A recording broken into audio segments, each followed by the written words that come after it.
குமரி கடல் நேயர்கள் அனைவருக்கும் வணக்கம்.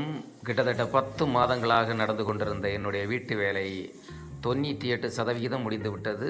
ஒரு சிறிய வேலை தான் பாக்கி இருக்கிறது, கிட்டத்தட்ட முடிந்துவிட்டது. இந்த வேலைக்கு எனக்கு உறுதுணையாக இருந்தது இந்த உருட்டு வண்டி. இது என்னுடைய நண்பருடைய உருட்டு வண்டி, மிகவும் பயனுள்ளதாக இருந்தது. இந்த உருட்டு வண்டி மட்டும் இல்லை என்றால் அதிகமான பணம் செலவு பண்ண வேண்டிய சூழல் வந்திருக்கும். ஒரு நாள் வாடகை எடுக்க வேண்டும் என்றால் கூட 100 ரூபாய் கொடுக்க வேண்டும்.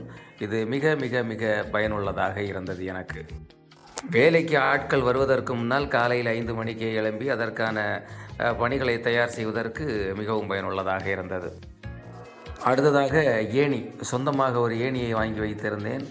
கிட்டத்தட்ட 1.5 வருடங்களுக்கு முன்னால் தோட்ட வேலைக்கு வாங்கி வைத்திருந்தேன். அது வீட்டு வேலைக்கு பயனுள்ளதாக இருந்தது. ஒரு சிறிய டேமேஜ் மட்டும் கடைசியாக வந்துவிட்டது. அதாவது 5வது பழுது உடைந்து விட்டது.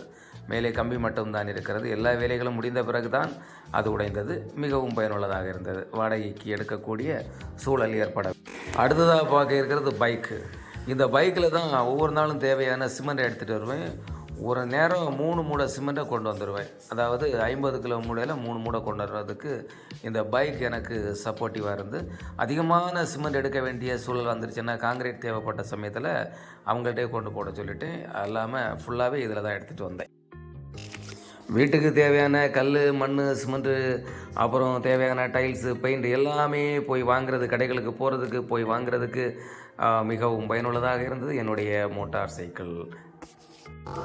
எல்லா வேலைகளிலும் என்னுடைய பங்கும் இருக்க வேண்டும் என்பதற்காகத்தான் இந்த வேலை முடிவதற்கு தாமதமானது. மே மாதத்தில் எனக்கு அந்த ஒரு மாதமும் முழுமையாக விடுமுறை. அந்த விடுமுறை நாட்களை சரியாக நான் பயன்படுத்தி கொண்டேன். வேலைக்கு வரக்கூடிய வேலையாட்களும் நல்ல ஒத்துழைப்பை கொடுத்தார்கள். நான் நினைத்ததை போல அவர்கள் செய்து கொடுத்தார்கள். அதன் பிறகு நடந்த வேலைகள் எல்லாம் பெரும்பாலும் ஞாயிற்றுக்கிழமை மற்றும் விடுமுறை நாட்களில் தான் வேலையாட்களை அழைத்து வேலை செய்தேன். எல்லா வேலைகளையும் நானே நின்று செய்து அதை பார்த்து பார்த்து கவனமாக ஒரு முறைக்கு பலமுறை சிந்தித்து பொருட்களை வாங்கி செய்ததால் அந்த அளவுக்கு ஒவ்வொருவரும் சொல்லக்கூடிய அளவுக்கு செலவுகள் ஏற்படவில்லை. இன்னும் ஒரு முக்கியமான செய்தி என்னவென்றால், வீட்டு வேலை தொடங்க வேண்டும் என நான் நினைக்கவே இல்லை. ஒரு பெயிண்ட் அடிக்கலாம் என்று தான் நான் பிளான் செய்தேன். திடீரென்று உறவினர்கள் எல்லாம் சொன்னபோது, ஏன் அதை இடித்து விட்டு வைக்க வேண்டியதானே என்றெல்லாம் சொன்ன உடனே சரி ஓகே செய்து விடுவோம் என்று பிளான் செய்த 3ஆம் நாள் வேலையை தொடங்கினேன். வேலையாட்களுடைய ஒத்துழைப்பு மிகவும் நன்றாக இருந்தது.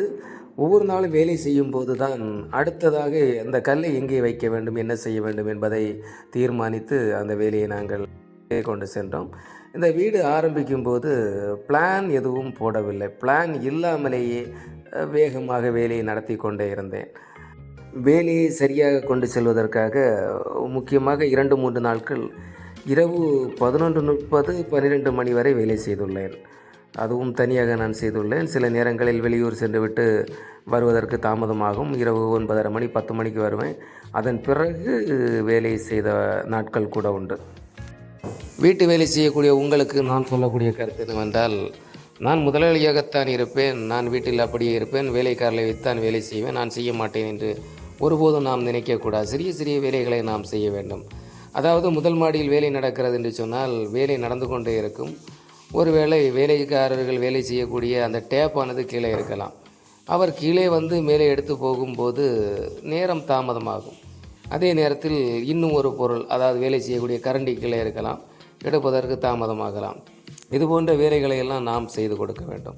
நாம் அந்த இடத்தில் என்னென்ன தேவை இருக்கிறதோ அதற்கு ஏற்றளோ அந்த பொருட்களை எல்லாம் பக்கத்தில் கொண்டு வைக்க வேண்டும். இனி ஒரு வேலை தான் பாக்கி இருக்கிறது. என்ன வேலை என்றால், கேட் பெயிண்ட் அடிக்க வேண்டும், அதே நேரத்தில் டோர் பெயிண்ட் அடிக்க வேண்டும். இதை கோடை விடுமுறையில் செய்யலாம் என்று முடிவெடுத்துள்ளேன். மே மாதம் 1 மாத விடுமுறை இருக்கும். அந்த 1 மாத விடுமுறையில் கொஞ்சம் கொஞ்சமாக அந்த வேலையை செய்யலாம் என்று முடிவெடுத்துள்ளேன். நான் எடுத்த இந்த முயற்சி சரியா தவறா என்ற உங்களுடைய கருத்தை நீங்கள் சொன்னீர்கள் என்றால் இன்னும் எனக்கு நன்றாக இருக்கும். மீண்டும் அடுத்த வீடியோவில் சந்திப்போம். உங்களுடைய கருத்துக்களை நீங்கள் சொல்லுங்கள். நன்றி. Dance with me. Back and forth. Move my body back and forth. Move my body back and forth. Move my body back and forth. Move my body. Oh, these brothers my guys. Know that we fly. Know that they ride or die. they wanna move like that? Where you want gone? Why you want act like that? Why you play hard? No rush, go and move dumb. Back and forth, push and shove. Make your peace and love turn to peace and gloves. Now you gotta do it right now. Oh, these brothers my guys. Know that we fly, know that they ride or die. Why they wanna move like that? Where you want gone? Why you want act like that? Why you play hard? No rush, go and